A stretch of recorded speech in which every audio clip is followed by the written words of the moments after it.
অনেক দিন থেকেই আমার একটা পাহাড় কেনার শখ।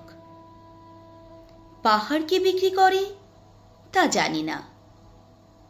যদি তার দেখা পেতাম, দামের জন্য আটকাতো না।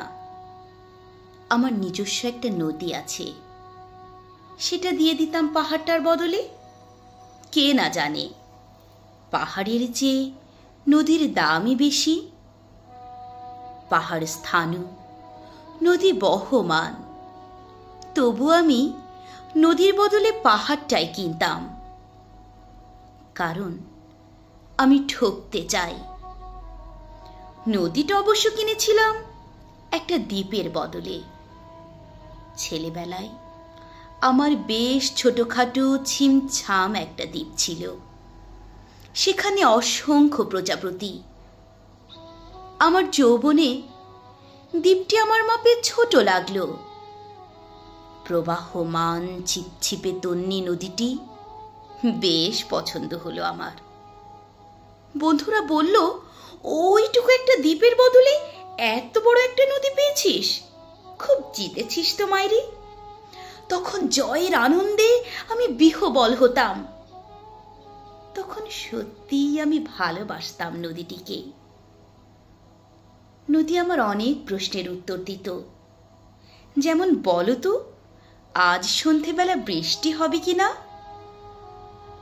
সে বলতো, আজ এখানে দক্ষিণে গরম হাওয়া, শুধু একটি ছোট দ্বীপে বৃষ্টি, সে কি প্রবল বৃষ্টি, যেন একটা উৎসব।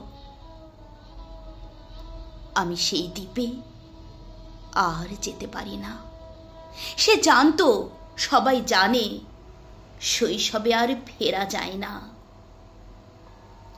এখন আমি একটা পাহাড় কিনতে চাই, যে পাহাড়ের পায়ের কাছে থাকবে গহন অরণ্য।